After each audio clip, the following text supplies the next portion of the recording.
Okay sir. नमस्कार दोस्तों, मैं सुनील छैला बिहारी आपको प्रणाम करता हूं। तत्पश्चात आपको जानकारी देना चाहता हूं कि आज हम लोग खगड़िया जिला के मानसी के जेएम के स्टूडियो के आसपास शूटिंग कर रहे थे। बहुत ज्यादा नहीं कर पाए, लेकिन जितना सा किया बहुत अच्छा किया। और नहीं इसलिए कर पाए कि बहुत ज्यादा भीड़ हो गई, और जो पब्लिक के साथ साथ जो कांवरियों का रेला था, जो कि आज रविवार है और कांवरिया चल रहे हैं, जल उठाने के लिए जा रहे थे, तो उनके बीच में हम लोगों ने डीजे पर पूरा धूम मचाए हैं। हमारे साथ बंशीधर चौधरी सुपरस्टार, और आप हमारे बीच में एक्ट्रेस एंड सिंगर। हाँ, अरे वाह। और मैं सुनील छैला बिहारी आपसे मिल चुका हूँ। ये बब्जन बिहारी जी हैं, जेएमके के प्रोप्राइटर। बब्जन बिहारी, नमस्कार।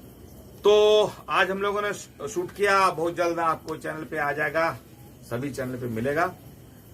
खास करके बंशीधर जी प्रोड्यूसर हैं, तो बंशीधर जी के चैनल पे मिलेगा जितना भी। कमर में गमछा बांध के, हाँ, डीजे पर नाचे छे सब कांवरिया, कमर में गमछा लपेट के। और आज हमारे बीच नैना जी हैं। हमको और बंशीधर जी को तो आप सुन ही चुके हैं, एक इंटरव्यू आ चुका है मेरे चैनल पे, छैला बिहारी टॉक्स पे। बहुत जल्द बंशीधर जी का और सनसनाता हुआ, खनखनाता हुआ, भनभनाता हुआ इंटरव्यू आएगा, और उसके लिए हम लोग बंशीधर जी को हमने जानकारी दे दी है। आज हम लोग नैना जी से बात करने वाले हैं। सर। नैना जी, अभी आपने कहा कि आप एक्ट्रेस, मॉडल, सिंगर, तो आप गाना भी गाते हैं? जी सर, मैं गाना भी गाती हूँ, और हमारे सारे गाने बीएनएस से ही छूटता है, जो हमारे जनता जनार्दन देखते भी हैं, और उनका प्यार आशीर्वाद। अच्छा, कौन कौन सा गाना? मैंने कभी सुना नहीं। कौन सा गाना आपने? जवानी ठोपे ठोक चुए, जीजा होलिये में आजा, इस तरह का बहुत सारा सॉन्ग है जो जिनका अच्छा खासा व्यू भी है। अरे वाह, तब तो आप सरप्राइज आइटम निकली, क्योंकि मुझे नहीं था पता कि मैं समझ रहा था कि आप मॉडल हैं, और इसीलिए लोग आपको बचा कर रखना चाहते थे। मैं बुलाते रहा, आप तो मेकअप रूम से निकल ही नहीं रही थी। नहीं सर। क्या क्या गाना गा, थोड़ा गा के सुनाइए तो। एक मेरा रफ्टफ गाना है, ऐसे काका ही सखिया सैया के बतिया, से न कम कब होई जवानी ठोपे ठोप चुए, मोरदानी दरदा नाही छुए, जवानी ठोपे ठोप चुए। ये गाना लिखा कौन है? राइटर सूर्या लिखे थे। राइटर सूर्या है ना, वो अच्छा लिखते हैं, उनका मैं सारा गाना। किस चैनल पे आया ये गाना? बीएनएस एंटरटेनमेंट 2, 1 दोनों पे मिलेगा आपको। 2 पे मिलेगा वीडियो, 1 पे मिलेगा ऑडियो। अच्छा, और उस पे डांस भी खुद ही करते हैं? मैंने लिपसिंग दिया, और चांदनी जी जो है वो मॉडलिंग की। तो आप अपने गाना मॉडलिंग नहीं करते? हाँ, दूसरे गाने का बटा बटा मैंने अच्छा करते हैं, दूसरे गाने का वैल्यू बढ़ाते हैं। नो, ऐसे मैंने बोल दिया मजाक में। चांदनी जी का मैंने अभी देखा, लुक बहुत जबरदस्त है, और आपसे बात करके मुझे अच्छा लग रहा है। कुछ ऐसा ही गाना सुनाइए, और रफ एंड टफ नहीं बोलिए उसको, अच्छा है।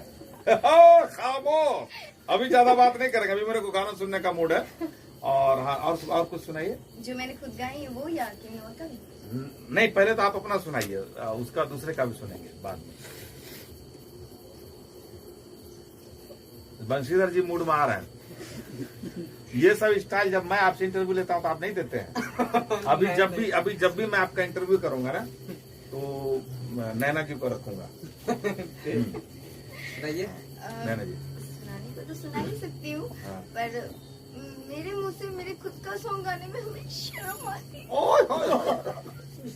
अच्छा, तो आपको जब शर्म आती है तो फिर बेसुरा गाती हूँ ना, लोगों का नहीं, बहुत अच्छा गा रहे हैं। अरे अभी कौन बेसुरा सब ऑटो टून काम कर देता है आपका। आ गई ना जगह पे, बोल दिया ना आपने ऑटो टोन पे, वही तो। लेकिन मुझे जब से ऑटो टून चला है, तब से जब मैं, आजकल तो सबको लोग ऑटो टून लगा के गा रहे हैं, मेरे को इतने कमेंट्स आते हैं, अरे यार क्या कर रहे हो यार भाई, आप वो जो ओरिजिनल आपकी आवाज थी वो दीजिए। लेकिन अभी क्या है ना, जब विदाउट ऑटो ट्यून हम लोग गाते थे तो बहुत टाइम लगता था, कभी 2 घंटे, कभी 3 घंटे, कभी 4-4 घंटे भी लगता। अभी ऑटो ट्यून में फटाफट हो जाता है, क्योंकि काम ऑटो ट्यून कर देता है। अभी सिंगर को सुर में गाने की आवश्यकता ही नहीं। ये हमारी पब्लिक को बताना चाहिए कि नहीं बताना चाहिए? भाई ऑटो ट्यून हम इसलिए गाते हैं कि फटाफट गाना हो जाता है, ऑटो ट्यून अपना काम कर देता है। लेकिन अभी आप बहुत सुर में गा रही हैं, पता है आपको, हम लोगों को अच्छा लगा। लेकिन कितना भी हम सुर में गा ले, जैसा भी गा ले, पर आपने जो क्लासिकल हम लोगों के बीच जो छोड़ गया है ना, जो छोड़ रहे हैं ना, उससे हम लोगों को प्रेरणा मिलती है और उससे सीखते हैं। और फिर मैं कोशिश करती हूँ कि मैं सर से कुछ लूँ, मैं कुछ प्राप्त करूँ इनसे। और ये जो सर, मैं आपसे एक क्वेश्चन करना चाहती हूँ, आप कब से गाना गा रहे हैं? मतलब इस इंडस्ट्री में कब से? इंटरव्यू मैं ले रहा हूँ क्या आप ले रही हैं? सर मैं आपके बच्चे जैसे हैं, तो मैं चाहती हूँ कि हमारे गुरु से हमारे जो प्रेरणा जिनसे मिलती है। अच्छा चलिए, ये अच्छा है, क्योंकि हम लोगों ने जो ये छैला बिहारी टॉक्स की भी शुरुआत की है, तो वो इंटरव्यू नहीं है, हम लोग बातचीत, क्योंकि वार्तालाप क्या है कि पब्लिक को अच्छा लगता है कलाकार के बारे में जानना। गाना तो लोग सुनते ही है, जी सर, तो पब्लिक चाहती है कि जिस व्यक्ति का गाना सुन रहे हैं उसके बारे में जाने। और हम लोग मंच पे ज्यादा बोल नहीं पाते हैं, क्योंकि अगर मंच पे ज्यादा बोलेंगे, मेरे को तो बहुत पर्ची आती है, कृपया अपने बारे में बताएं। तृप्ति जी जब हमारे साथ गाती थी तो लोग लिखता था कृपया अपने बारे में बताएं। फिर लोग पूछते थे तृप्ति जी के साथ आपका जो रिलेशन है उसके बारे में बताएं। फिर लोग पूछते थे कौन सा शैम्पू लगाते हैं बाल में, जब मेरे लंबे लंबे बाल थे तो मैं उसका जवाब देता था जो फ्रेम मिल जाता वो लगा लेता हूँ। तृप्ति जी के साथ रिलेशन के बारे में पूछता था, मैं बोलता था कि मेरी बहुत अच्छी दोस्त है। फिर मैं लास्ट में बोलता था कि हाँ ये बात अलग है कि मैं शादी के बाद इनसे मिला हूँ, अगर शादी से पहले मिला होता तो कुछ और बात होती। नहीं ये नहीं, पब्लिक को बोलने दिए। फिर बोलते कुछ और बात होती। तो फिर तृप्ति जी कहती थी ये मुंह और मसूर की दाल। हाँ, तो ऐसे नोक झोंक जाता। तो पब्लिक चाहती है कि अपने बारे में बताएं। और आज मैं फिर से इंटरव्यू में बता रहा हूँ कि तृप्ति जी हमारी बहुत अच्छी दोस्त रही हैं, और तृप्ति जी के साथ काम करना भी बहुत ईजी लगता था। सिर्फ डेट्स का जो प्रॉब्लम होता था वही होता था कि जैसे हमने बुलाया, उसके बाद वो जो कल के बजाय परसों आएंगे, एक दिन बाद आएंगे, उसके अलावा कोई भी परेशानी होती नहीं थी। और हम लोगों ने बहुत समय तक साथ में गाया, और अभी भी मेरी इच्छा होती है कि उनके साथ मैं गाऊं। तो अभी फिलहाल नैना जी हैं, और नैना जी का सवाल मेरा ये है कि सर आप कब से इस प्रोफेशन में सिंगिंग और एक्टिंग का शुरुआत की? बहुत अच्छा नैना जी, मेरा घर यहाँ से मानसी से इधर पूरब है। आप बेगूसराय के? जी जी सर। हाँ, यहाँ से पूरब महसूट के बाद मेरा गांव है पौरा। अभी वहाँ पे सड़क बन गई है, लेकिन 12 वर्षों तक उसके लिए हमने बहुत जतन किया, बहुत मेहनत किया। 3 बार भूख हड़ताल किया, 1 बार जेल गया, 3 बार नीतीश कुमार जी से मिला, और सभी मंत्रियों से मिलकर अभी ऐसा हो गया कि हमारे गांव को 4, 5, 6 सड़कें मिल गई है। उसके लिए बहुत जतन किया, लेकिन आज सड़क है गांव में। तो मैं अपने गांव में सबसे पहले जब मुझे लगता है कि 80 के आसपास, मतलब वो 80 से पहले भी हो सकता है, 76 होगा, तब से मैं अपने मंच पे गा रहा हूँ। तब से? हाँ।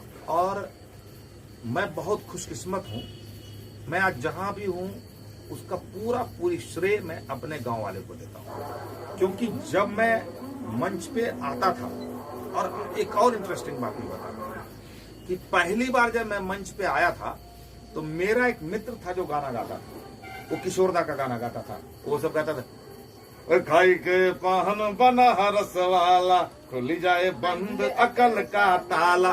तो वो गाता था और मैं मुंह से म्यूजिक देता था। तो जब तो उसको कोई बोलता था गाना, तो हमको बुला लिया कि सुनील भी आएगा मेरे साथ, तो वो गाता था, और वो गाता था ऐसे करके। अच्छा नहीं, हम यही रहते, खड़े नहीं होते हैं, तो फ्रेम खराब हो जाए। माइक पकड़ता था,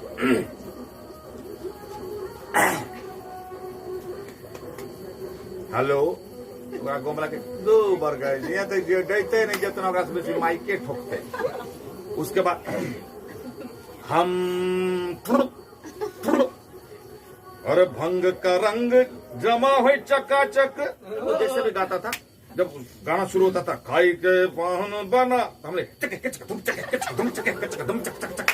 अरे राम दुहाई, मैं म्यूजिक जो देता था ना, तो वो तो ऐसे कर खड़ा होकर गाता चक हम चक। बाद में उसका गाना खत्म भी नहीं हुआ, बोले इसी से गवाओ। और मेरा जो स्टाइल था, लोगों को बड़ा अच्छा लगा। अब मेरे को उस टाइम गाना आता ही नहीं था कुछ, क्योंकि हम खाली म्यूजिक बजाते थे।